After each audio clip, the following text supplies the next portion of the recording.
Assalamualaikum warahmatullahi wabarakatuh. Pada kesempatan kali ini kami akan menjelaskan tentang media audio dalam pengajaran bahasa Arab. Namun sebelum melangkah ke media audio, alangkah baiknya kita mengetahui terlebih dahulu apa sih media itu. Media menurut Kamus Besar Bahasa Indonesia adalah perantara, penghubung, alat atau sarana komunikasi seperti koran, majalah, radio, televisi, film, poster, dan spanduk. Pembelajaran merupakan bentuk jamak dari kata yang mempunyai kata dasar ajar. Ajar menurut Kamus Besar Bahasa Indonesia adalah petunjuk yang diberikan kepada orang supaya diketahui. Belajar merupakan suatu usaha untuk memperoleh ilmu. Jadi, media pembelajaran adalah semua bentuk fisik yang didesain secara terencana untuk menyampaikan informasi dan membangun interaksi yang digunakan pendidik untuk memfasilitasi peserta didik mencapai tujuan pembelajaran. Media pembelajaran dapat berupa peralatan fisik yang dimaksud mencakup berupa benda asli, bahan cetak, visual, audio visual, multimedia, dan web. Pada era saat ini, bahasa Arab dituntut harus mengikuti perkembangan strategis dan berpengaruh terhadap semua alat dan media dalam pembelajaran, baik audio maupun video. Nah, media audio adalah media yang isi pesannya hanya diterima melalui indera pendengaran saja. Melalui indera ini, pesan diterima dan diolah di otak sehingga menimbulkan suatu pemahaman. Media audio sering digunakan untuk melatih pelajaran istimak dan membedakan bunyi-bunyi tertentu, menyimak dan mendapatkan pemahaman. Secara bahasa, istimak berasal dari bahasa Arab istama'a yastami'u istima'an, yang artinya mendengar, menyimak.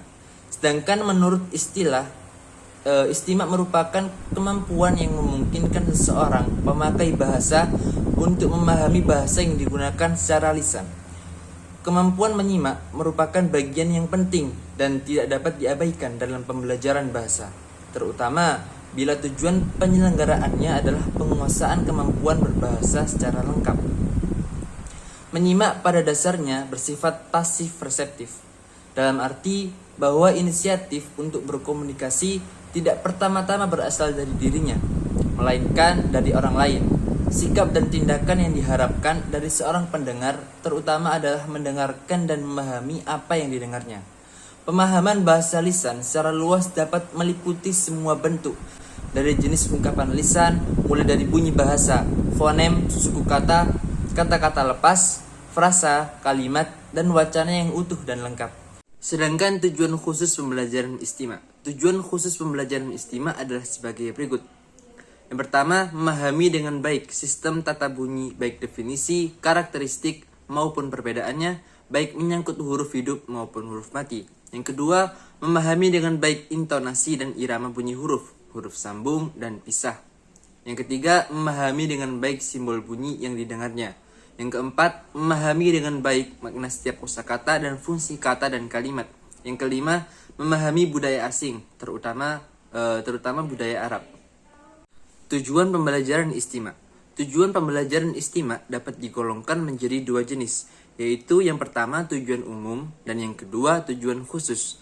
Tujuan umum sendiri dapat dibedakan menjadi dua jenis, yaitu tujuan jangka pendek dan jangka panjang. Tujuan jangka pendek adalah agar peserta didik mampu memahami setiap ujaran bahasa, sehingga mampu merespon setiap ungkapan-ungkapan selama proses pembelajaran bahasa Arab. Adapun tujuan jangka panjang adalah agar peserta didik mampu memahami setiap ungkapan bahasa Arab yang ada, baik dalam kelas ataupun di luar kelas, dalam kondisi di mana saja. Saya akan menjelaskan tentang kelebihan dan kekurangan dari media audio. Kelebihan dari media audio sendiri menurut Sudiman, yakni harganya relatif lebih murah dibanding dengan TV dan programnya lebih bervariasi. Sifatnya mudah dibawa dan dipindahkan, dapat digunakan bersama-sama dengan alat perekam sehingga dapat diulang dan diputar kembali. Dapat merangsang partisipasi aktif, pendengaran siswa, serta dapat mengembangkan daya imajinasi. Dapat menggantikan guru dengan lebih baik. Misalnya menghadirkan ahli di bidang-bidang tertentu, sehingga kelemahan guru dalam mengajar dapat tergantikan. Dapat mengatasi keterbatasan ruang dan waktu.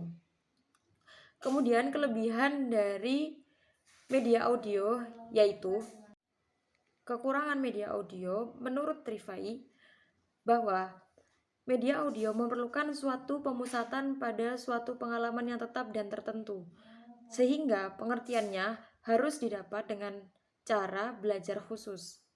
Media ini hanya akan mampu melayani